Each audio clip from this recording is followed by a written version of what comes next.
Hello everyone and welcome to Better Minds. आज की इस वीडियो में हम कवर करेंगे क्लास 10 सीबीएसई के साइंस का chapter chemical reactions and equations. So जितने भी बच्चे हमारे पास क्लास 10 सीबीएसई का बोर्ड एग्जामिनेशन देने जा रहे हैं और अभी तक उन्होंने कुछ भी नहीं पढ़ा हुआ है, तो मेक श्योर आप इस वीडियो को पूरा देखें। ये वीडियो आपको काफी हेल्प करेगा आपके कॉन्सेप्ट्स को समझने के लिए। तो आज हम इसे वन शॉट में कवर करने जा रहे हैं पूरे चैप्टर को, लेकिन पूरे के पूरे चैप्टर में हम सभी टॉपिक्स को यहाँ पर पूरा डिटेल में पढ़ने वाले हैं।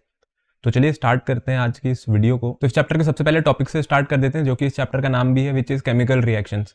तो केमिकल रिएक्शन की अगर हम लोग बात करें, समझते हैं केमिकल रिएक्शंस क्या होती हैं। देखिए, अगर हम केमिकल रिएक्शन की बात करें तो हमारे पास नेचर में दो प्रोसेस एग्जिस्ट करते हैं। एक होता है आपके पास फिजिकल प्रोसेस और दूसरा होता है हमारे पास केमिकल प्रोसेस। देखिए, अगर हम सबसे पहले फिजिकल प्रोसेस की बात करें तो फिजिकल प्रोसेस क्या होता था, कोई भी एक ऐसा प्रोसेस हमारे नेचर में जो इस फॉर्म में एग्जिस्ट करे और वो रिवर्सिबल रहे।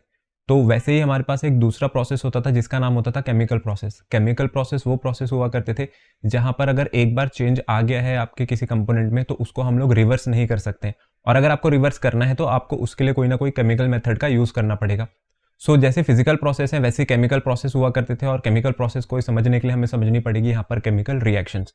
तो देखिए, पहले देख लेते हैं केमिकल रिएक्शंस क्या है। देखिए, अगर आप केमिकल रिएक्शन की यहाँ पर डेफिनेशन देखें तो केमिकल रिएक्शन की जो डेफिनेशन है वो आपको ये बताती है कि जब भी कोई केमिकल रिएक्शन होती है तो उससे हमारे पास कुछ नए प्रोडक्ट्स फॉर्म होते हैं जिनकी जो प्रॉपर्टीज है वो कंप्लीटली डिफरेंट रहती है यहाँ पर रिएक्टिंग स्पीशीज से। रिएक्टिंग स्पीशीज का मतलब है कि वो कंपोनेंट्स जिन्होंने मिलकर के इस रिएक्शन को आगे बढ़ाया है और फाइनली जो हमारे पास यहाँ पर कंपोनेंट्स निकल करके आए हैं, जो पार्टिकल्स निकल करके आए हैं, वो अपने ओरिजिनल कॉन्स्टिट्यूएंट पार्टिकल्स की प्रॉपर्टी को रिटेन नहीं करते हैं। तो इससे क्या हुआ, इससे यहाँ पर कंप्लीटली जो केमिकल प्रॉपर्टीज थी वो चेंज हो गई, और कोई भी जो केमिकल रिएक्शन जब आगे बढ़ती है तो वो किसकी हेल्प से आगे बढ़ती है, यहाँ पर हमारे पास जो एटम्स हैं, एटम्स का रीअरेंजमेंट होता है। देखिए, एटम्स में कोई चेंज नहीं आता है, सिर्फ रीअरेंजमेंट ऑफ एटम्स आपको देखने को मिलेगा किसी केमिकल रिएक्शन में। तो ऐसा नहीं होगा कि किसी एक पर्टिकुलर एलिमेंट के जो एटम्स हैं वो बदल करके किसी दूसरे एलिमेंट्स के एटम का यहाँ पर रूप ले लेंगे, या फिर वो कंप्लीटली किसी दूसरे एटम में चेंज हो जाएंगे। सिर्फ और सिर्फ आपको रीअरेंजमेंट करना है, और रीअरेंजमेंट ऑफ एटम्स की वजह से ही केमिकल रिएक्शन यहाँ पर देखने को मिलती है। तो जैसे अभी मैंने थोड़ी देर पहले यहाँ पर नाम लिया था रिएक्टिंग स्पीशीज का, और रिएक्टिंग स्पीशीज जब कंबाइन करती हैं तो उससे बनते हैं हमारे पास प्रोडक्ट्स। तो ये रिएक्टेंट्स क्या होते हैं, किसी भी केमिकल रिएक्शन को पढ़ने के लिए हमें दो चीजें पता होनी चाहिए। एक होते हैं हमारे पास रिएक्टेंट्स और दूसरे होते हैं प्रोडक्ट्स। देखिए, जो कंबाइनिंग स्पीशीज है जो कि आपके रिएक्शन को आगे बढ़ाएंगी, मींस केमिकल रिएक्शन में जो भी कंपोनेंट्स कंबाइन करके प्रोडक्ट बनाते हैं, तो लेफ्ट हैंड साइड में हम लोग लिखते हैं उसी केमिकल रिएक्शन में रिएक्टेंट्स को, और राइट हैंड साइड पे हम लोग लिखते हैं वहां पर प्रोडक्ट्स को। सो रिएक्टेंट्स क्या हो गए, वो सब्सटेंसेस जो कि केमिकल रिएक्शन में पार्टिसिपेट कर रहे हैं, और प्रोडक्ट्स क्या होंगे, प्रोडक्ट्स आपके पास वो सब्सटेंसेस हैं जो कि रिएक्टेंट्स के कॉम्बिनेशन की वजह से फॉर्म हुए। So new substances produced as a result of chemical reaction are called products. So reactant और प्रोडक्ट को जब भी हम किसी केमिकल रिएक्शन में लिखेंगे, हमारे पास कई तरीके की केमिकल रिएक्शन होती हैं। अगर मैं सबसे बेसिक यहाँ पर किसी केमिकल रिएक्शन का एग्जांपल लूँ तो वो फॉर्मेशन ऑफ वाटर हो सकता है। वाटर की फॉर्मेशन के लिए हाइड्रोजन और ऑक्सीजन कंबाइन करेंगे, तो इन दोनों ने मिलकर के यहाँ पे बना दिया H2। ठीक है, अभी इसको रिएक्शन को मैंने बैलेंस नहीं किया है, बैलेंसिंग वगैरह की हम बाद में करेंगे इस चैप्टर में कि बैलेंसिंग क्यों करते हैं और क्यों जरूरी है बैलेंसिंग। अब हम लोगों ने जो लेफ्ट हैंड साइड यहाँ पर हाइड्रोजन और ऑक्सीजन लिखा है, हाइड्रोजन और ऑक्सीजन यहाँ पर क्या है, ये है रिएक्टेंट्स, और जो हम लोगों ने राइट हैंड साइड यहाँ पर H2O लिखा है, ये हो गए हमारे पास इसके प्रोडक्ट्स। तो अब नेक्स्ट अगर हम लोग किसी केमिकल रिएक्शन की बात करते हैं, जैसे हाइड्रोजन और ऑक्सीजन कंबाइन करके वाटर बनाते हैं। अब आप एक चीज समझिए कि हाइड्रोजन आपके पास एक गैस है, ऑक्सीजन भी आपके पास एक गैस है, लेकिन जब हाइड्रोजन और ऑक्सीजन यहाँ पर कंबाइन करके वाटर बना रहे हैं, वाटर आपके पास लिक्विड स्टेट में होता है। तो रिएक्टेंट्स की जो कंबाइनिंग स्टेट थी वो तो गैसियस फॉर्म में थी, लेकिन जो प्रोडक्ट निकल करके आया विच इज वाटर, वो कौन सी स्टेट में हमारे पास, वो यहाँ पर लिक्विड स्टेट में रहता है। तो इसका मतलब कि जब भी कोई केमिकल रिएक्शन होती है तो वहां पर आपको प्रॉपर्टीज में कुछ चेंजेस देखने को मिलेंगे। तो इसलिए अब हम लोग नेक्स्ट जो टॉपिक करने जा रहे हैं उसका नाम है characteristics of a chemical reactions. Characteristics का मतलब होता है वो फीचर्स जिनको आप ऑब्जर्व करके बता सकते हो कि क्या यहाँ पर कोई पर्टिकुलर केमिकल रिएक्शन हो रही है या नहीं हो रही है। तो इसमें जो कैरेक्टरिस्टिक में सबसे पहला पॉइंट आता है हमारे पास, वो आता है एवोल्यूशन ऑफ गैस। देखिए, एवोल्यूशन ऑफ गैस का मतलब है कि कई केमिकल रिएक्शंस हमारे पास ऐसी होती हैं जहां पर रिएक्टेंट्स कंबाइन करके जब प्रोडक्ट बनाते हैं तो प्रोडक्ट हैंड साइड पे आपको किसी ना किसी गैस का एवोल्यूशन देखने को मिलेगा, मतलब वहां से कोई ना कोई गैस जो है वो केमिकल रिएक्शन को लीव करती हुई दिखेगी। इसको एग्जाम्पल से समझ सकते हैं, यहाँ पर जिंक और सल्फ्यूरिक एसिड की रिएक्शन हो रही है, तो जिंक और सल्फ्यूरिक एसिड जब रिएक्शन करते हैं तो यहाँ पर बनता है जिंक सल्फेट, और कौन सी गैस यहाँ पे बाहर निकलती है, वो है आपके पास हाइड्रोजन गैस। अभी जो हाइड्रोजन गैस यहाँ से बाहर निकली है, किसी भी केमिकल रिएक्शन में एवोल्यूशन ऑफ गैस को शो करने के लिए हम लोग बनाते हैं अप एरो। तो जहां भी आपको अप एरो देखने को मिले, इसका मतलब है कि ये पर्टिकुलर जो कंपोनेंट है ये पहली बात तो अपनी गैसेस स्टेट में है और ये उस केमिकल रिएक्शन से इवॉल्व हो रही है गैस। सेकंड, यहीं पर आपको एक एग्जांपल दिया गया है, ये है आपके पास आयरन सल्फाइड और H2SO4 की रिएक्शन। तो फिर से आयरन सल्फाइड और सल्फ्यूरिक एसिड की जब रिएक्शन हुई तो आप प्रोडक्ट हैंड साइड पे देखिए आपको फेरस सल्फेट यहाँ पर मिला, लेकिन उसके साथ साथ यहाँ पे जो गैस बाहर निकल रही है ये है आपके पास हाइड्रोजन सल्फाइड। तो इसलिए हम लोगों ने हाइड्रोजन सल्फाइड के साथ ये जो ब्रैकेट में लिखा है G, इसका मतलब ये गैसेस स्टेट में है। और अगर आप लोग ये नहीं लिखते हो तो आपको यहाँ पर क्या बनाना पड़ेगा, यहाँ पर हमारे पास रिएक्शन में बना रहेगा ये अप एरो, और ये अप एरो ही बताता है कि कोई जो गैस है वो यहाँ पर पर्टिकुलरली इस सिस्टम को लीव कर रही थी। सो एवोल्यूशन ऑफ गैस को हम लोग कैसे शो करते हैं, एवोल्यूशन ऑफ गैस को शो किया जाता है किसी भी केमिकल इक्वेशन में अप एरो से। फिर अगर हम लोग नेक्स्ट कैरेक्टरिस्टिक की बात करें तो दूसरा कैरेक्टरिस्टिक होता है यहाँ पर प्रेसिपिटेट। देखिए प्रेसिपिटेट क्या है, प्रेसिपिटेट आपके पास एक ऐसा सब्सटेंस है जो कि आपको प्रोडक्ट हैंड साइड पे देखने को मिलेगा और ये इनसॉल्युबल होता है। अब अगर ये आपके पास इनसॉल्युबल है तो ये आपको टेस्ट ट्यूब में नीचे सेटल डाउन होता हुआ दिखेगा, मतलब जाकर के नीचे बैठ जाएगा और कंप्लीटली, जैसे पानी में कई सारी चीजें सॉल्युबल होती हैं, अगर आप पानी में यहाँ पर सॉल्ट को घोलने की कोशिश करेंगे, शुगर घोलने की कोशिश करेंगे तो वो पूरी की पूरी तरह घुल जाता है और आप देख के नहीं बता सकते हैं कि पानी में क्या चीज यहाँ पर घुली गई है। लेकिन अगर आपने जैसे पानी में यहाँ पर चौक घोलने की कोशिश करी तो जो चौक पाउडर है वो पानी में घुलेगा नहीं, और थोड़ी देर बाद आप देखेंगे कि वो जो चौक के पार्टिकल्स वो जाकर के पानी में नीचे सेटल डाउन होने लगे, जैसे रेत जाकर के नीचे पानी में बैठ जाती है। तो वैसे ये प्रेसिपिटेट होता है। प्रेसिपिटेट आपके पास वो सॉलिड प्रोडक्ट है जो कि किसी भी केमिकल रिएक्शन में सेपरेट आउट हो जाएगा, और अगर सेपरेट आउट होगा तो सेपरेट आउट होकर के नीचे बैठता है। अगर गैसेस सेपरेट आउट होती हैं तो वो तो वहां पे केमिकल रिएक्शन में आपके टेस्ट ट्यूब को लीव कर देंगी, लेकिन जो प्रेसिपिटेट होता है ये वहीं टेस्ट ट्यूब में जाकर के नीचे बैठ जाता है। इसके कई सारी रिएक्शंस के एग्जांपल हम लोग ले सकते हैं। जैसे सबसे पहली रिएक्शन है यहाँ पे सिल्वर नाइट्रेट की, और उसके साथ यहाँ पे कंबाइन कर रहा है सोडियम क्लोराइड। तो जब सोडियम क्लोराइड और सिल्वर नाइट्रेट ने कंबाइन किया तो इसने बना दिया सोडियम नाइट्रेट, और उसके साथ यहाँ पर सिल्वर क्लोराइड जो कि व्हाइट प्रेसिपिटेट होता है। और प्रेसिपिटेट को हम लोग शो करते हैं डाउन एरो से। जैसे गैस के लिए हम लोगों ने एक अप एरो बनाया था, वैसे प्रेसिपिटेट्स के लिए हम लोग बनाते हैं एक डाउन एरो। सो ये डाउन एरो अगर किसी भी रिएक्शन में आपको बना हुआ दिखता है, इसका मतलब ये आपको बता रहा है कि यहाँ पर प्रेसिपिटेट की फॉर्मेशन हो रही है। और अगर आप देखेंगे तो हम लोगों ने सिल्वर क्लोराइड के आगे सॉलिड मार्क किया हुआ है, मतलब ये यहाँ पर सॉलिड फॉर्म में एग्जिस्ट कर रहा है और सॉलिड फॉर्म में भी इनसॉल्युबल है, तो प्रेसिपिटेट बन करके नीचे रिएक्शन में बैठ जाएगा। अब बात ये आती है कि ऐसे तो हमारे पास बहुत सारी रिएक्शंस होती हैं, क्योंकि अभी इस चैप्टर में रिएक्शन से रिएक्शंस भर करके आपको मिलेंगी। चैप्टर का नाम ही केमिकल रिएक्शंस है, तो क्या सारी केमिकल रिएक्शंस आपको रटनी पड़ेंगी और इसको हम कैसे याद करें?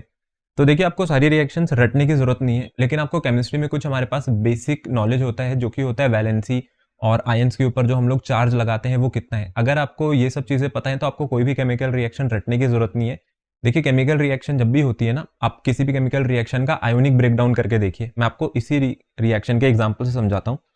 अब ये सिल्वर नाइट्रेट है जो हमारे पास, अगर हम लोग सिल्वर और यहाँ पे नाइट्रेट को देखें तो जब भी ये सिल्वर नाइट्रेट कंबाइन करेगा, जब ये सिल्वर आयन को हम लोग देखें, सिल्वर होता है 1 पॉजिटिव और वैसे ही नाइट्रेट होता है 1 नेगेटिव, और इसकी जो कॉम्बिनेशन था, इसका कॉम्बिनेशन था सोडियम क्लोराइड के साथ। सोडियम की भी वैलेंसी +1 होती है और क्लोरीन की वैलेंसी होती है हमारे पास -1।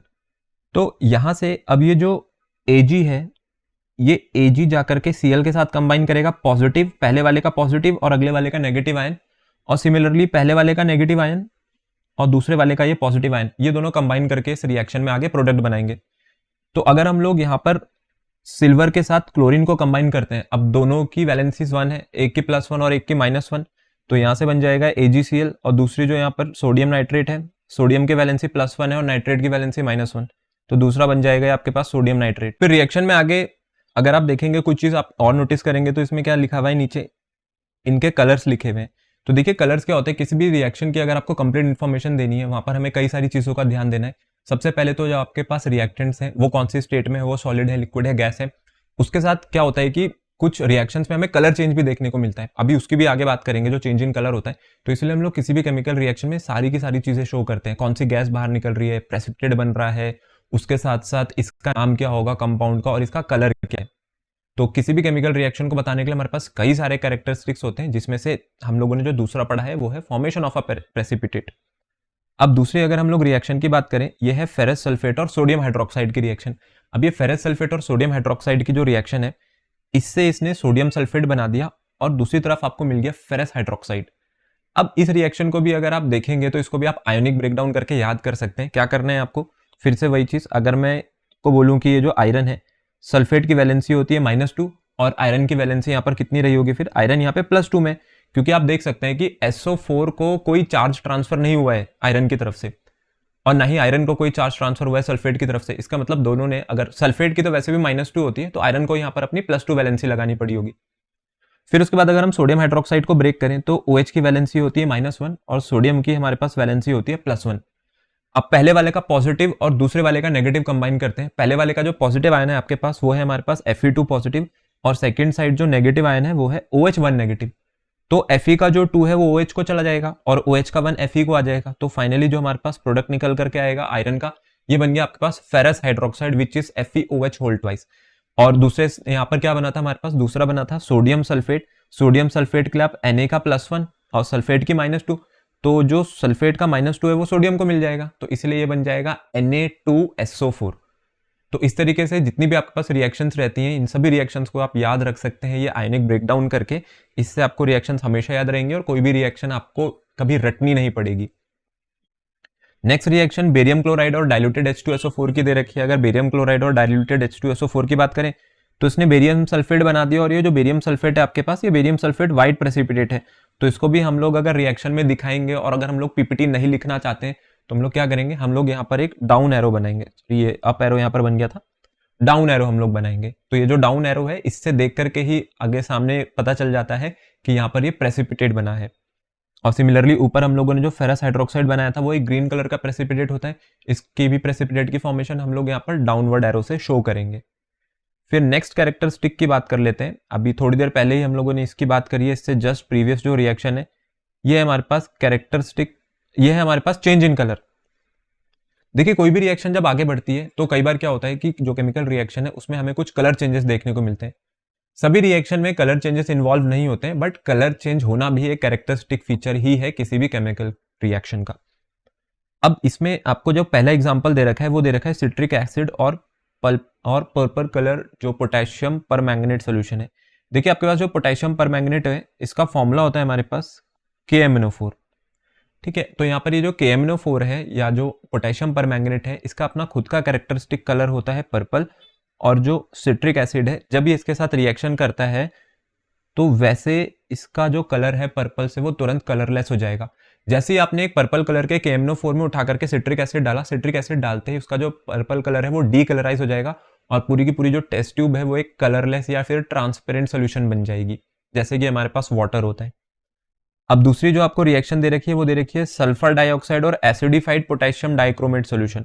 जो पोटेशियम डाइक्रोमेट है इसका फॉर्मूला होता है हमारे पास K2Cr2O7। तो ये जो पोटेशियम डाइक्रोमेट है, पोटेशियम डाइक्रोमेट होता है आपके पास ऑरेंज कलर का। तो ऑरेंज कलर का जो पोटेशियम डाइक्रोमेट था, इसमें हमने सल्फर डाइऑक्साइड गैस जैसी पास करी, तो सल्फर डाइऑक्साइड गैस पास करते ही इसका ऑरेंज कलर क्या हो गया, ग्रीन कलर में चेंज हो गया। तो इसका मतलब कोई केमिकल रिएक्शन हुई होगी, तभी तो इसका जो ऑरेंज कलर है वो आगे ग्रीन में चेंज हो गया। तो ये है आपके पास चेंज इन कलर, जो कि एक कैरेक्टरिस्टिक रहता है किसी भी केमिकल रिएक्शन को आइडेंटिफाई करने के लिए। उसके बाद एक और रिएक्शन अगर हम लोग देखें, जो लास्ट आपको एग्जांपल दे रखा है इसमें, वो है लेड ऑक्साइड का। लेड ऑक्साइड का अपना कैरेक्टरिस्टिक जो कलर है वो रेड कलर का होता है या रेड ब्राउन कलर का ही हमारे पास होता है।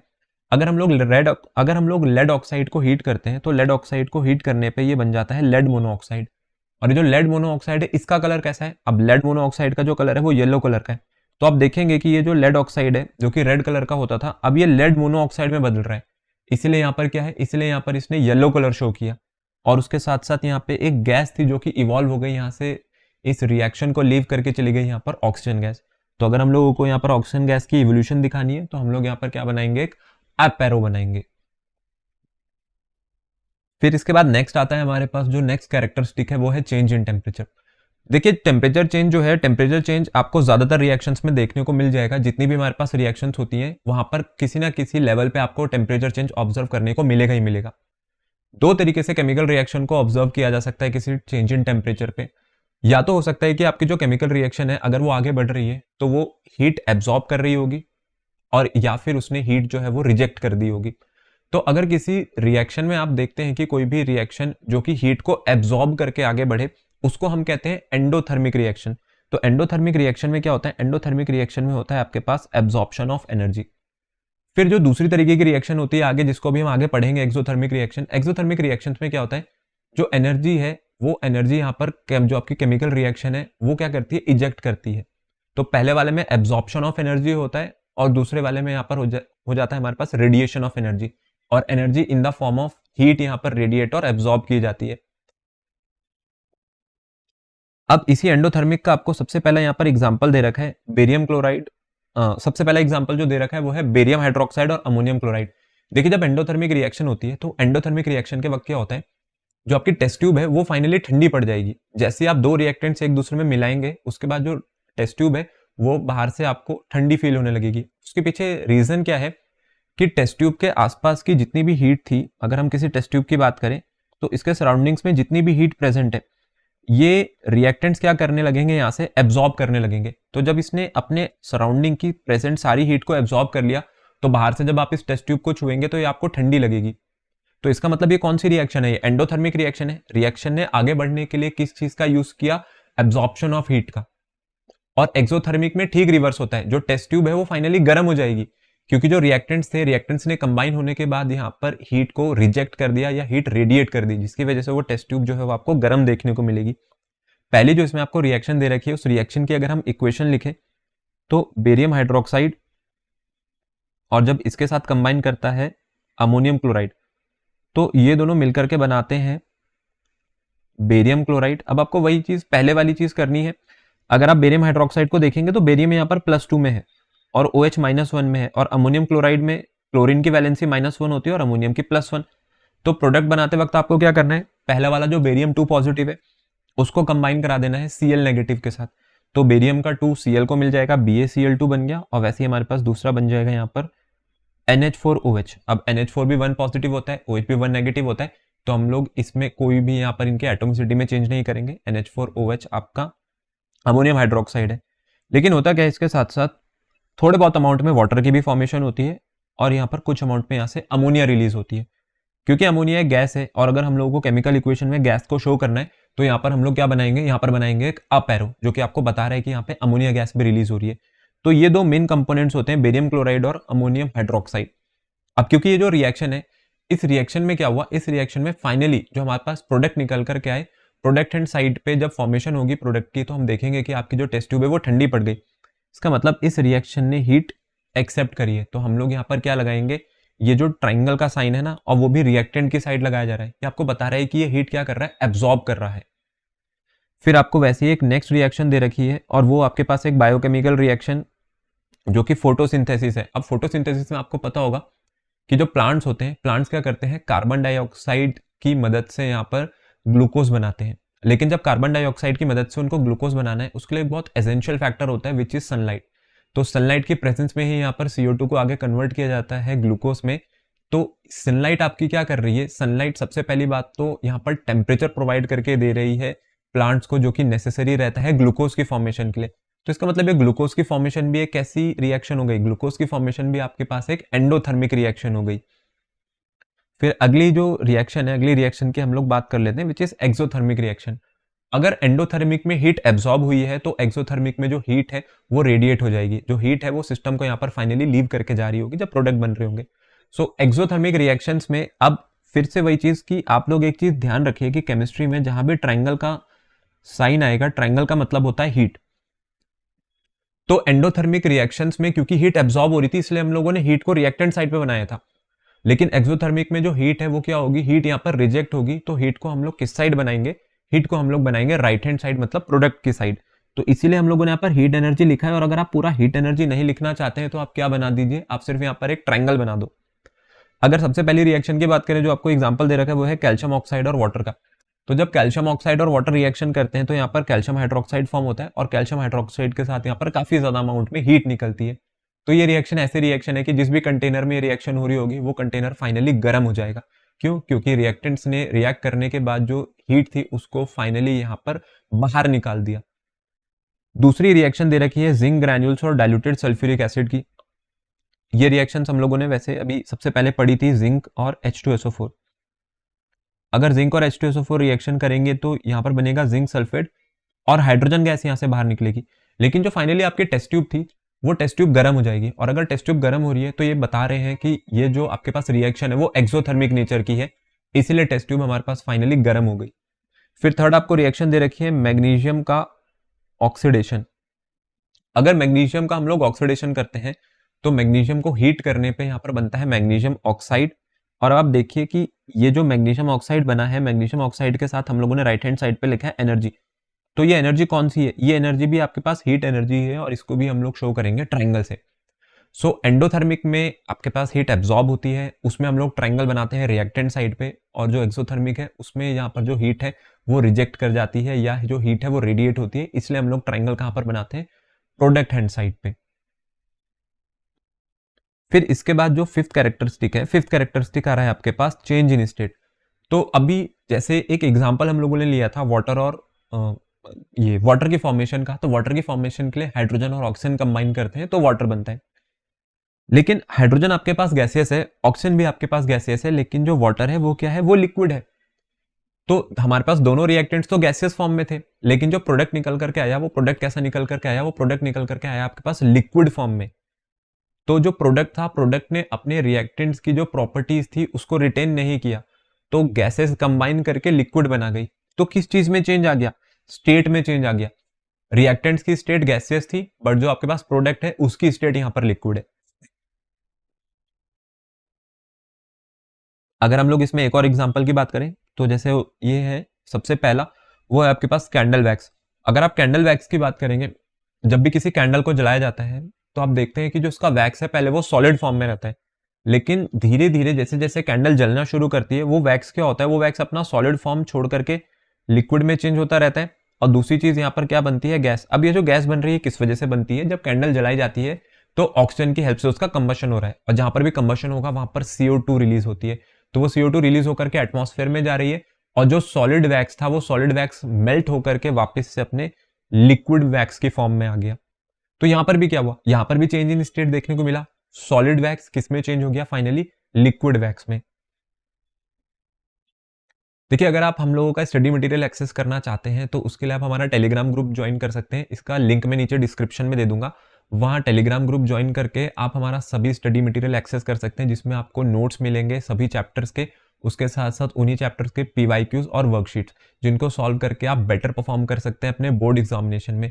तो मेक श्योर कि आप वो टेलीग्राम ग्रुप को एक बार विजिट कीजिए और वहां पर आप चेकआउट कीजिए हमारे प्रोवाइडेड सभी स्टडी मटेरियल को। तो चलिए अभी नेक्स्ट टॉपिक स्टार्ट करते हैं चैप्टर का, विच इज केमिकल इक्वेशंस। तो केमिकल रिएक्शंस वाला जो पार्ट है वो हमारा यहीं पे खत्म होता है। अब जानते हैं थोड़ा बहुत केमिकल इक्वेशंस के बारे में। अब केमिकल इक्वेशन क्या है? अब ये इक्वेशन जो वर्ड है, पहली बात तो ये हम लोगों ने मैथ्स में सुना है, तो फिर ये केमिस्ट्री में क्या कर रहा है? देखिए, अब ये जितने भी हमारे पास प्रोडक्ट्स यहाँ पर फॉर्म हुए थे, मतलब जितने भी कंपाउंड्स हमारे पास केमिस्ट्री में एग्जिस्ट करते हैं, अब इन्हीं सभी रिएक्शंस को हम लोग समझेंगे किसी मैथमेटिकल इक्वेशन से। क्योंकि ये जितनी भी रिएक्शंस है, अगर हम लोग इसको नाम से याद रखना चाहें तो नाम से याद रखना बहुत मुश्किल है, और जब किसी को बताएंगे या लिखेंगे तो हम पूरा सेंटेंस नहीं लिख सकते हैं बार बार कि when zinc reacts with diluted H2SO4 it gives zinc sulphate and evolution of hydrogen gas takes place. तो हमें क्या करना है? हमें इसको जैसे मैथ्स में एक्स और वाई में इक्वेशन बना के लिख देते थे और बता देते थे एक्स ये होता है, वाई ये होता है, वैसे अब हम केमिस्ट्री में भी इक्वेशन बनाएंगे और केमिस्ट्री में इक्वेशन की हेल्प से किसी केमिकल रिएक्शन को समझाएंगे। तो किसी भी केमिकल इक्वेशन में जो हम लोग लेफ्ट हैंड साइड पे लिखते हैं उसको हम रिएक्टेंट्स कहते हैं, और राइट हैंड साइड पे हम जिसको लिखते हैं वो प्रोडक्ट्स कहते हैं। इसकी बात हम लोग पहले भी कर चुके हैं। अब केमिकल रिएक्शंस की अगर हम बात करें तो इसको हम बताने के लिए केमिकल इक्वेशन का यूज कर रहे हैं, लेकिन केमिकल इक्वेशन भी दो तरीके की होती है। जो पहली केमिकल इक्वेशन है आपके पास वो होती है वर्ड इक्वेशन, और जो दूसरी केमिकल इक्वेशन है जो कि हम लोग सबसे ज्यादा यूज करते हैं उसका नाम है सिंबल इक्वेशन। देखिए, अगर हम लोग वर्ड इक्वेशन की बात करें, वर्ड इक्वेशन में हम क्या करते हैं? वर्ड इक्वेशन में हम लोग पूरा नाम लिखते हैं रिएक्टेंट का भी और यहाँ पर बनने वाले प्रोडक्ट का भी। जैसे एक रिएक्शन है जिंक और सल्फ्यूरिक एसिड के बीच में, तो हमने लिखा है जिंक प्लस सल्फ्यूरिक एसिड। तो ईच एंड एवरी रिएक्टेंट को यहाँ पर हमने पूरा यहाँ पर डिटेल में समझाया है, और राइट हैंड साइड पे हमने क्या लिख दिया? Zinc sulphate plus hydrogen. लेकिन इसको लिखने का एक और तरीका हो सकता था, वो है कि हम लोग इसके वर्ड ना लिख करके पूरा, या इसका पूरा नाम ना लिख के इसके सिर्फ और सिर्फ सिंबल यूज कर लेते। तो अगर हम लोग सिंबल यूज करें तो जिंक का सिंबल Zn होता है, सल्फ्यूरिक एसिड का सिंबल H2SO4 होता है। तो जब जिंक और H2SO4 कंबाइन करेंगे तो बनाएगा जिंक सल्फेट, और यहां से ये हाइड्रोजन गैस बाहर निकल जाएगी, जिसको हम हाइड्रोजन ना लिख करके या हाइड्रोजन गैस ना लिख करके सिर्फ और सिर्फ H2 लिखेंगे। तो ये दोनों ही तरीके हैं किसी भी केमिकल इक्वेशन को बताने के लिए, लेकिन सबसे ज्यादा हम लोग किसी चीज का यूज करते हैं तो वो होती है सिंबल इक्वेशन। अब अगर हम लोगों ने इक्वेशन लिखी है तो इक्वेशन भी दो तरीके की होती हैं। एक होती है आपके पास बैलेंस्ड केमिकल इक्वेशन और एक होती है अनबैलेंस्ड केमिकल इक्वेशन। जो अनबैलेंस केमिकल इक्वेशन है इसी को हम लोग स्केलेटल इक्वेशन भी कहते हैं। देखिए अनबैलेंस केमिकल इक्वेशन क्या है, जैसे एक रिएक्शन का यहाँ पे एग्जांपल दिया गया है Mg plus O2 gives MgO। Magnesium ने यहाँ पर रिएक्शन करी ऑक्सीजन गैस के साथ और इसने मैग्नीशियम ऑक्साइड बना दिया। अगर आप लेफ्ट हैंड साइड में देखेंगे तो मैग्नीशियम लिखा है सिर्फ Mg, मतलब मैग्नीशियम का 1 मोल रिएक्ट कर रहा है यहाँ पे सिर्फ, और राइट हैंड साइड पे भी Mg1 है। लेकिन लेफ्ट हैंड साइड पे जो ऑक्सीजन है, ऑक्सीजन की एटोमिसिटी 2 दे रखी है, O2 लिखा हुआ है यहाँ पर, क्योंकि ऑक्सीजन आपके पास डायएटॉमिक होती है, तो ये तो O2 है। तो ऑक्सीजन के तो यहाँ पर 2 एटम हो गए, लेकिन राइट हैंड साइड पे ऑक्सीजन के कितने एटम है? राइट हैंड साइड पर हमारे पास ऑक्सीजन के सिर्फ और सिर्फ एक ही एटम है। तो लेफ्ट हैंड साइड पे जो नंबर ऑफ एटम्स हैं और जो राइट हैंड साइड पे जो नंबर ऑफ एटम्स है ऑक्सीजन के, वो बराबर नहीं है। मैग्नीशियम के तो है लेकिन ऑक्सीजन के बराबर नहीं है। तो इसके लिए हमें क्या करना पड़ेगा? इसके लिए इस रिएक्शन को हमें करना पड़ेगा बैलेंस। तो एक काम कर सकते हैं, अगर हम राइट हैंड साइड में ऑक्सीजन को देखें तो ये ऑक्सीजन अकेला था, अगर हम इस पूरे MgO के आगे 2 लगा दें तो होगा क्या? अब ये 2 Mg के लिए भी काउंट होगा और ये 2 O के लिए भी काउंट होगा। तो मैग्नीशियम भी अब यहाँ पर 2 हो गया और ऑक्सीजन भी 2 हो गया। तो इससे ऑक्सीजन तो बैलेंस हो गया लेफ्ट हैंड साइड के लिए, लेकिन मैग्नीशियम की जो बैलेंसिंग थी वो खराब हो गई, क्योंकि लेफ्ट हैंड साइड पे जो मैग्नीशियम था वो तो एक ही था। तो अब आप क्या करो, अब आप लेफ्ट हैंड साइड पे भी जो मैग्नीशियम है इसके आगे भी आप क्या कर दो, इसके भी आगे आप 2 लगा दो। इसकी एग्जांपल अगर हम लोग देखें तो जैसे H2 प्लस O2 है, अगर H2 प्लस O2 मिलकर के H2O बना रहे हैं, मतलब हाइड्रोजन और ऑक्सीजन ने रिएक्शन करी और वाटर बन गया। ये रिएक्शन भी बैलेंस नहीं है, और अगर ये रिएक्शन बैलेंस नहीं है तो इसको बैलेंस करेंगे। राइट हैंड साइड पे ऑक्सीजन 1 है और लेफ्ट हैंड साइड पे ऑक्सीजन 2 है। तो आप सबसे पहले क्या करेंगे, आप सबसे पहले राइट हैंड साइड पे पूरे H2O के आगे 2 लगा देंगे। याद रहे हम यहाँ पे 2 नहीं लगाते हैं, हम किसी की एटोमिसिटी को चेंज नहीं कर सकते हैं किसी भी केमिकल रिएक्शन में। तो हमने ये H2O के आगे जो 2 लगाया है ना, ये बेसिकली हम लोग इसके मोल्स बैलेंस करते हैं, और जब मोल्स बैलेंस करते हैं तो एटम्स भी बैलेंस हो जाते हैं। तो अगर पूरे H2O के आगे 2 लग गया तो राइट हैंड साइड पे हाइड्रोजन 4 हो गई, 2 2 4, और ऑक्सीजन कितनी हो गई? ऑक्सीजन पहले 1 था, 1 2 2। तो ऑक्सीजन तो बैलेंस हो गया, लेकिन हाइड्रोजन राइट हैंड साइड पे 4 है और अब लेफ्ट हैंड साइड पे 2 है। तो यहाँ पर हाइड्रोजन के आगे भी क्या करेंगे हम लोग? हाइड्रोजन के आगे भी 2 लगा देंगे।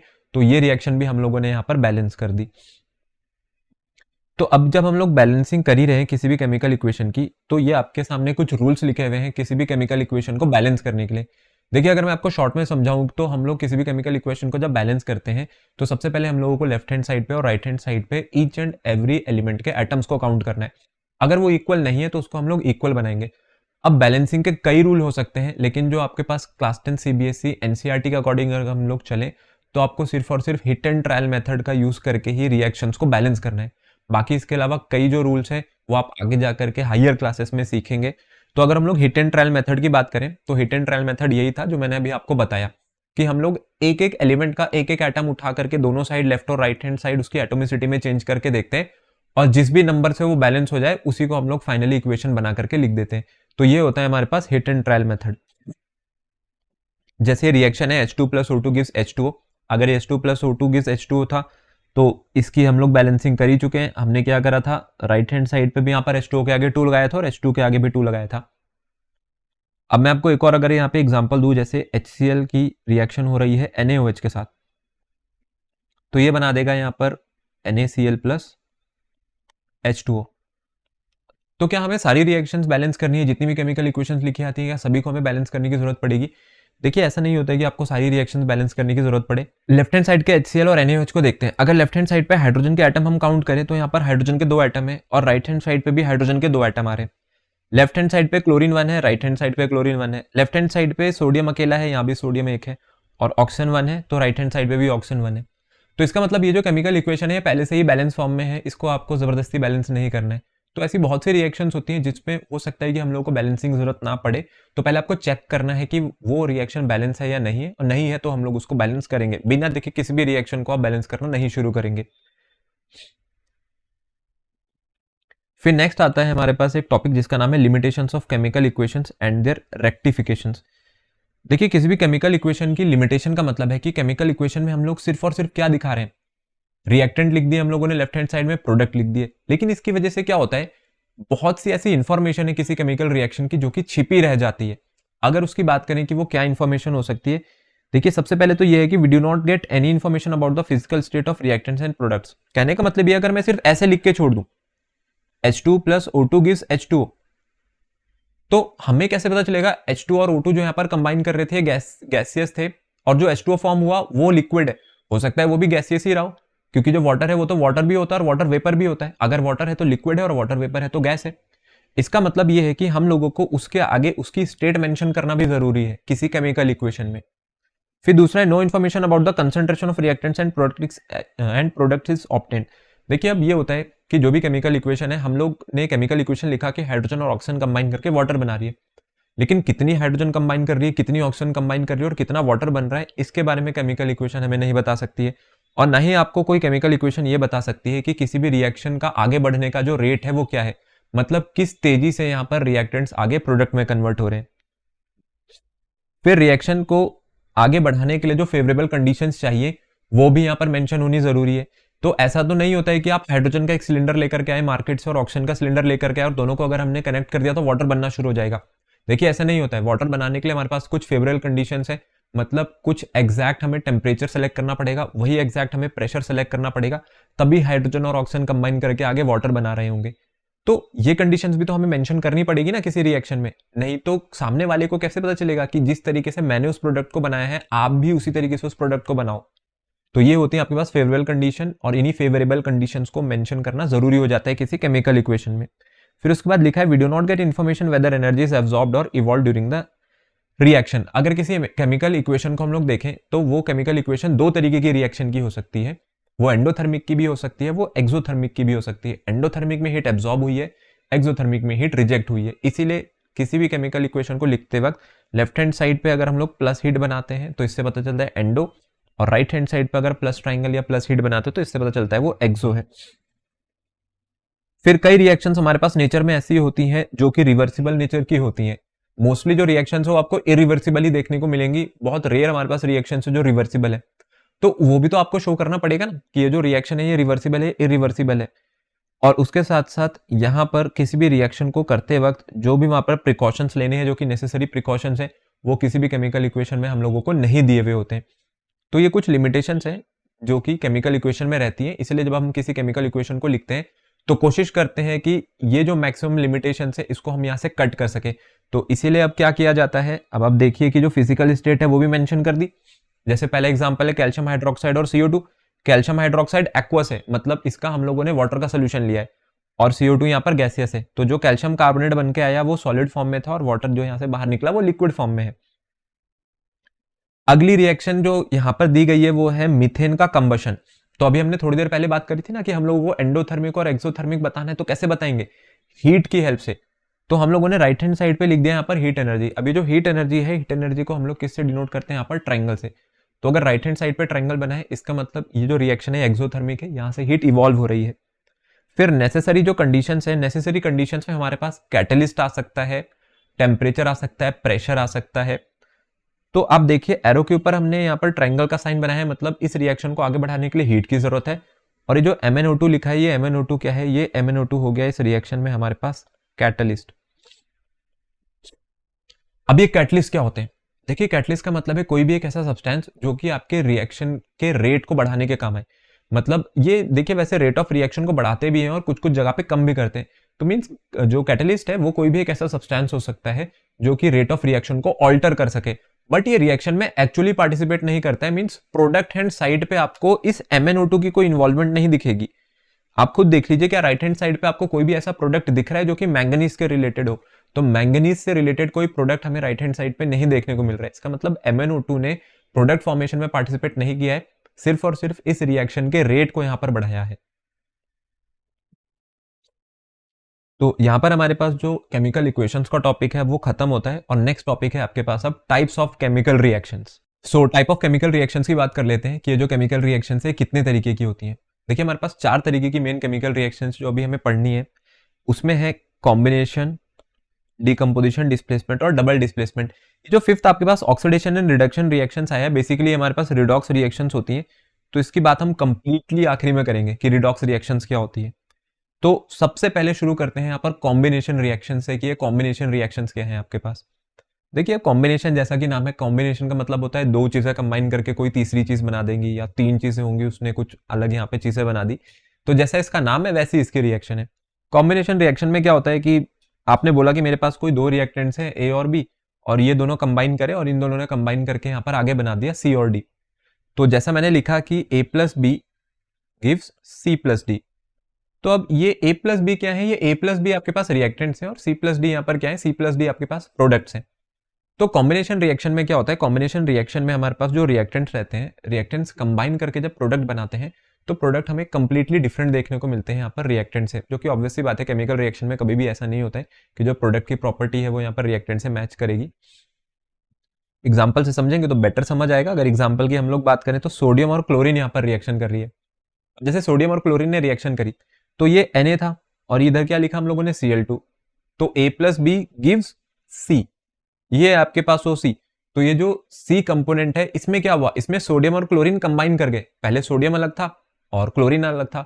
सोडियम पहली बात तो सॉलिड होता है, क्लोरीन हमारे पास गैसियस होती है, तो सोडियम सॉलिड और क्लोरीन गैसियस यहाँ पे कंबाइन करके बना गए सोडियम क्लोराइड। तो कौन सी रिएक्शन है, ये रिएक्शन हो गई आपके पास कॉम्बिनेशन।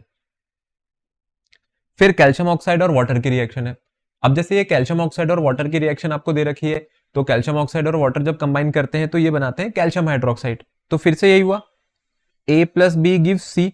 देखिए ऐसा जरूरी नहीं है कि अगर दो कंबाइन कर रहे हैं रिएक्टेंट तो प्रोडक्ट भी दो ही बने, कभी कभी दो कंबाइन करके एक ही बनाते हैं। और जैसे अगली रिएक्शन है ना CaOH प्लस CO2, अब देखिए कैल्शियम हाइड्रोक्साइड जब CO2 के साथ रिएक्ट कर रही है तो ये कैल्शियम कार्बोनेट और वाटर बना रही है, तो ये A है और ये B है, तो यहाँ पे C मिल गया और एक D मिल गया। तो यही होती है आपके पास कॉम्बिनेशन रिएक्शन। कॉम्बिनेशन रिएक्शन में कोई पर्टिकुलर पैटर्न नहीं देखने को मिलेगा कभी भी, बस इतना ही पता चलेगा कि दो चीजें कंबाइन करके तीसरी चीज बना गई या दो चीजों से कोई दो नई चीजें बन गई। अब ये जो लास्ट वाली रिएक्शन है काफी इंपॉर्टेंट रिएक्शन की कैटेगरी में आ जाती है और उसके पीछे मैं आपको रीजन बताता हूं कि क्या है। असलियत में यह है आपके पास एक टेस्ट, और ये टेस्ट किस चीज का है, CO2 गैस का। जो CO2 गैस है, जब भी CO2 गैस कैल्शियम हाइड्रोक्साइड के साथ रिएक्ट करती है तो ये कैल्शियम हाइड्रोक्साइड के साथ रिएक्ट करके बना देती है कैल्शियम कार्बोनेट। आप लोगों ने एक चीज देखी होगी, जो हम लोग व्हाइट वॉशिंग जब कराते हैं तो व्हाइट वॉश करते वक्त ना हमारे घर में जो व्हाइट वॉशिंग में जो सब्सटेंस यूज होता है जो कि वॉल्स को व्हाइट और शाइनी अपीयरेंस देता है, यही है वो केमिकल प्रोसेस जो यहाँ पे लिखा हुआ है। यहाँ पे क्या हो रहा है, यहाँ पे हो रही है कैल्शियम कार्बोनेट की फॉर्मेशन। तो वो जो कैल्शियम हाइड्रोक्साइड के साथ क्या रिएक्ट कर गया, कैल्शियम हाइड्रोक्साइड के साथ रिएक्ट करती है CO2। वो CO2 कहाँ से आ रही है, वो CO2 आ रही है एयर से। तो वो टाइम के साथ क्या बना रहा है, कैल्शियम कार्बोनेट बना रहा है और वाटर की यहाँ पर फॉर्मेशन हो रही है। तो इसलिए नीचे लिखा हुआ है कि calcium carbonate is actually formed after 2 to 3 days of white washing. क्योंकि ऐसा तो नहीं होगा कि जिस दिन आपने व्हाइट वॉश किया है तुरंत ही इतनी ज्यादा CO2 आ जाए एयर से कि पूरा का पूरा कैल्शियम हाइड्रोक्साइड उसको एब्जॉर्ब करे और कैल्शियम कार्बोनेट तुरंत बना दे, नहीं। इसके लिए कम से कम 3 से 4 दिन लगते हैं और उसके बाद वहां पर जो वॉल्स है उस पर आपको शाइन देखने को मिलती है। तो शाइन के पीछे ये है रीजन, ये कैल्शियम कार्बोनेट वहां पर शाइन का रीजन है। तो कैल्शियम कार्बोनेट की जो अपीयरेंस है वो एक शाइनी अपीयरेंस होती है। फिर आपसे कई बार पूछा जाएगा कि अगर किसी रिएक्शन में CO2 गैस बाहर निकल रही है तो CO2 गैस जब बाहर निकलती है तो इसकी प्रेजेंस को हम कैसे बता सकते हैं। देखिए अगर आपको CO2 गैस की प्रेजेंस को बताना है तो CO2 गैस की प्रेजेंस को बताने के लिए एक टेस्ट होता है हमारे पास जिसको हम कहते हैं लाइम वाटर टेस्ट। तो CO2 गैस जब भी लाइम वाटर से पास कराई जाती है, ये लाइम वाटर का जो कलर है उसको मिल्की बना देती है, तो इसी को नाम दिया जाता है लाइम वाटर टेस्ट। और जो लाइम वाटर टेस्ट है अभी उसकी बात कर लेंगे आगे, लाइम वाटर टेस्ट क्या है। नेक्स्ट रिएक्शन आ रही है आपके पास डीकंपोजिशन रिएक्शन। देखिए कॉम्बिनेशन रिएक्शन का ठीक रिवर्स है डीकंपोजिशन रिएक्शन। कॉम्बिनेशन रिएक्शन में A प्लस बी ने C बनाया था, मतलब दो कंपोनेंट से एक तीसरा कंपोनेंट निकल करके आ रहा था। डीकंपोजिशन में हमारे पास क्या होता है कि अगर आपने बोला मेरे पास पहले से कोई A सब्सटेंस है, अब ये ब्रेक हो जाएगा B प्लस C में, दो में या दो से ज्यादा में भी ब्रेक हो सकता है। तो डीकंपोजिशन में ठीक हम लोग क्या कर रहे हैं, हम लोग कॉम्बिनेशन का रिवर्स कर रहे हैं। कॉम्बिनेशन अगर लेफ्ट टू राइट है तो राइट टू लेफ्ट उसी को हम लोग कह देंगे डीकंपोजिशन, मतलब तोड़ना। और किसमें तोड़ना, उसके ओरिजिनल कॉन्स्टिट्यूटिंग पार्टिकल्स में। इसके लिए एग्जांपल से आप समझिए CaCO3 का जो आपको एग्जांपल दे रखा है कैल्शियम कार्बोनेट।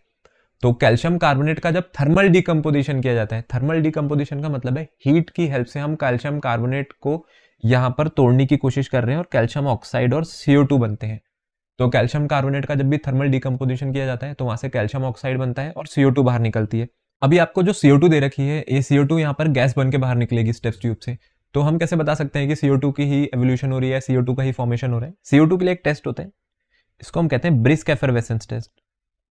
ये ब्रिस्क एफरवेसेंस क्या है, ब्रिस्क एफरवेसेंस का मतलब है जब भी CO2 बाहर निकलती है ना, ये बबल्स बना के बाहर निकलेगी, और बबल्स बनाने के साथ साथ यहाँ पर एक फिज लाइक साउंड आता है, इसी को हम बोलते हैं ब्रिस्क एफरवेसेंस। दूसरा टेस्ट आप ये कर सकते हैं वहाँ पे CO2 की प्रेजेंस को डिटेक्ट करने का, इसको हम कहते हैं फ्लेम टेस्ट।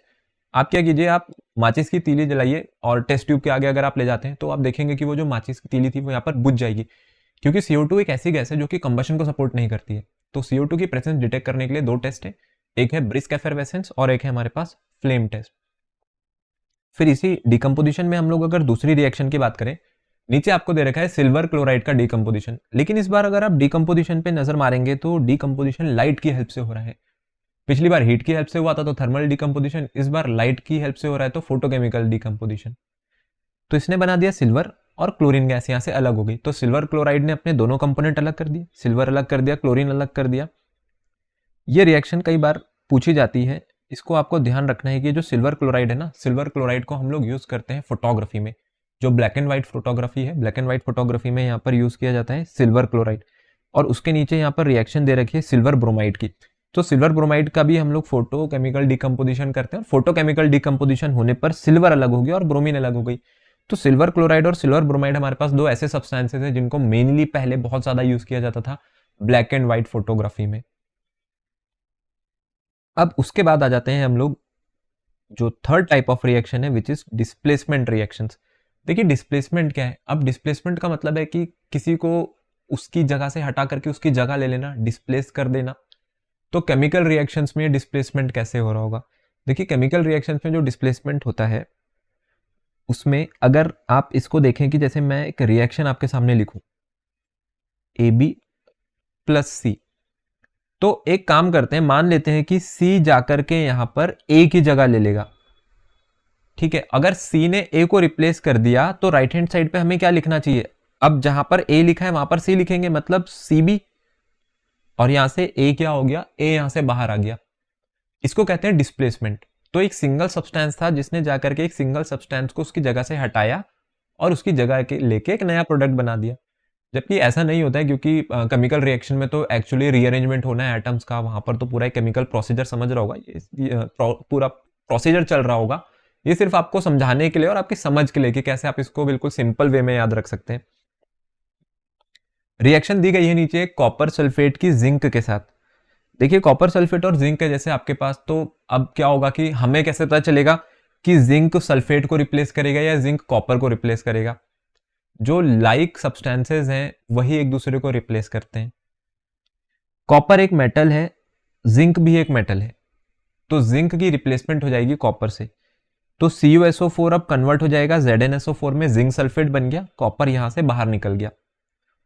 फिर नीचे जैसे CuCl2 है, CuCl2 लेड के साथ रिएक्ट कर रहे हैं, तो जो आपके पास ये नीचे कॉपर क्लोराइड दे रखा है, जब ये लेड के साथ रिएक्शन करेगा तो कॉपर क्लोराइड में कॉपर मेटल है और लेड आपके पास एक मेटल होता है, तो लेड जाकर के डिस्प्लेस कर देगा कॉपर को, और राइट हैंड साइड पे क्या बन जाएगा, राइट हैंड साइड पे बन जाएगा लेड क्लोराइड और कॉपर। अब अगर मैं आपसे एक चीज पूछूं कि क्या आप मेरे को बता सकते हैं कि ये जो मैंने कॉपर सल्फेट लिखा है, मैं इसको एक काम करता हूं, मैं लिख देता हूं ZnSO4 + Cu, तो क्या मुझे राइट हैंड साइड पे फिर से CuSO4 + Zn लिख देना चाहिए? क्योंकि होना तो यही चाहिए, कॉपर जाकर के जिंक को डिस्प्लेस कर देगा, जिंक की जगह ले लेगा और जाकर के फिर से CuSO4 + Zn बना देगा। तो क्या ऐसा होगा? देखिए अगर ऐसी कोई रिएक्शन आपके पास आ जाती है और आपसे कभी भी बोला जाए जिंक सल्फेट की कॉपर के साथ रिएक्शन है, ऐसे बहुत सी रिएक्शंस होती हैं जो कि अगर लेफ्ट टू राइट आपने डिस्प्लेसमेंट लिखी है तो आप राइट टू लेफ्ट डिस्प्लेसमेंट नहीं लिखोगे उनको। उसके पीछे रीजन ये है, यहां पर आती है रिएक्टिविटी सीरीज, यहां पर रिएक्शन ही आगे नहीं बढ़ेगी। रिएक्टिविटी सीरीज आपके पास क्या होती थी? रिएक्टिविटी सीरीज में मेटल्स आपको बताए गए थे जो कि हम लोगों ने इंक्रीजिंग ऑर्डर, जो कि हम लोग डिक्रीजिंग ऑर्डर में लगाते थे उनकी रिएक्टिविटी के अकॉर्डिंग। जैसे रिएक्टिविटी सीरीज की अगर मैं बात करूं तो रिएक्टिविटी सीरीज में यहां पे लिख देता हूं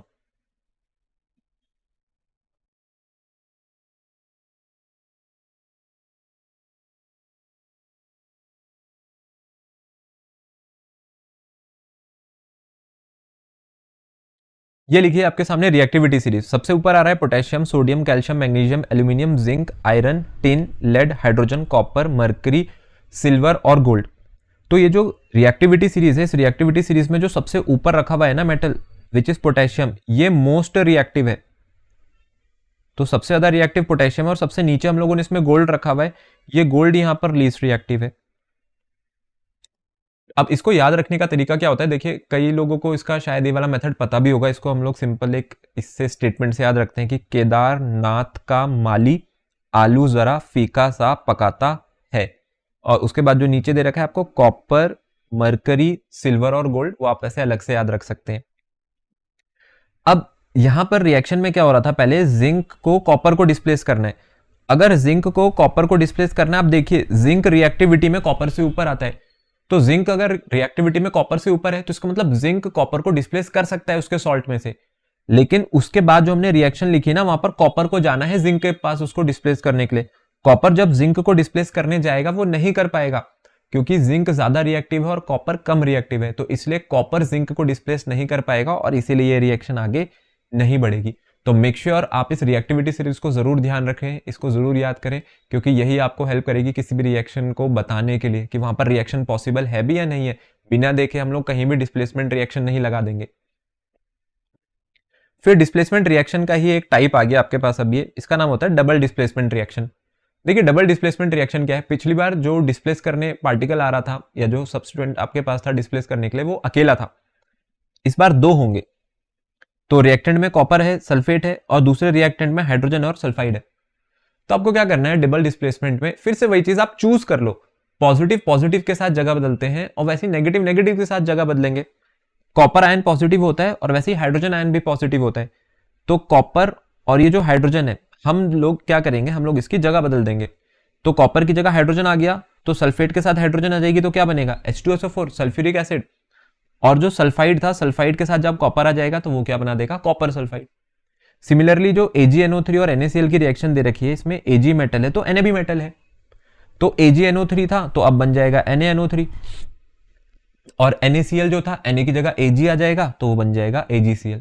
तो ये रिएक्शंस होती हैं डबल डिस्प्लेसमेंट रिएक्शंस। तो डबल डिस्प्लेसमेंट रिएक्शंस में दो आपको आयंस यहां पर दिखेंगे जो कि डिस्प्लेसमेंट के लिए आ रहे होंगे किसी भी पर्टिकुलर कंपाउंड के साथ रिएक्ट करने पे। फिर अब हम आ जाते हैं इस चैप्टर के अब लास्ट टॉपिक पे, जिसका नाम है ऑक्सीडेशन एंड रिडक्शन रिएक्शंस।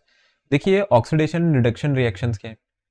अभी ऑक्सीडेशन और रिडक्शन को अगर हम लोग समझें तो सबसे पहले ऑक्सीडेशन की बात करते हैं। जैसा कि नाम है ऑक्सीडेशन मींस ऑक्सीजन। अगर किसी भी रिएक्शन में या किसी भी कंपाउंड में अगर हम लोग ऑक्सीजन की एडिशन कराते हैं तो उसको हम कहते हैं addition of oxygen, which is oxidation. तो एडिशन ऑफ ऑक्सीजन को नाम दिया गया है ऑक्सीडेशन। लेकिन इसी ऑक्सीडेशन को हम लोग हाइड्रोजन के रिस्पेक्ट में भी समझते हैं। अगर किसी सब्सटेंस में ऑक्सीजन ऐड करा दें तो भी ऑक्सीडेशन है, या फिर अगर उसका हाइड्रोजन निकाल दें तो भी ऑक्सीडेशन है। तो addition of oxygen is known as oxidation and removal of hydrogen is also known as oxidation. फिर इसी का उल्टा आता है रिडक्शन। रिडक्शन में क्या होता है, रिडक्शन में देखिए ऑक्सीजन निकाल ली जाती है। अगर ऑक्सीजन निकालेंगे तो रिडक्शन, और हाइड्रोजन ऐड कराएंगे तो रिडक्शन। तो एडिशन ऑफ हाइड्रोजन भी रिडक्शन है और रिमूवल ऑफ ऑक्सीजन भी क्या है, ये भी रिडक्शन है। लेकिन कोई भी ऐसी रिएक्शन जहां पर ऑक्सीडेशन भी साथ साथ देखने को मिले और रिडक्शन भी साथ साथ देखने को मिले, इन रिएक्शंस को हम लोग कहते हैं रिडॉक्स रिएक्शंस। तो रिडॉक्स रिएक्शंस वो रिएक्शंस होती हैं जहां पर रिडक्शन और जो ऑक्सीडेशन है ये साइमल्टेनियसली आपको देखने को मिलेंगे। फिर इसके बाद ये ऑक्सीडाइजिंग एजेंट क्या है। देखिए एजेंट को समझते हैं, एजेंट क्या होते हैं। सबसे पहले तो जब भी कोई काम हम लोगों को अपना कराना होता है तो हम लोग क्या करते हैं, उस काम को ना करके किसी और से करवा लेते हैं। जैसे वो हमारे पास हमारा ड्राइविंग लाइसेंस हो सकता है, और एक आपने बहुत इसमें फेमस टर्म सुनी होगी, इंश्योरेंस एजेंट्स होते हैं। तो जो इंश्योरेंस आप डायरेक्टली परचेज कर सकते थे वो आपने डायरेक्टली ना परचेज करके किसी एजेंट की हेल्प ले ली। तो एजेंट ने क्या किया, जिस चीज की आप लोगों को जरूरत थी वो काम आपके लिए यहाँ पर करके दे दिया। तो वैसे ऑक्सीडाइजिंग एजेंट क्या होंगे, मीन्स जिसको ऑक्सीजन की जरूरत है ये जाकर के उसको ऑक्सीजन प्रोवाइड करा रहे होंगे।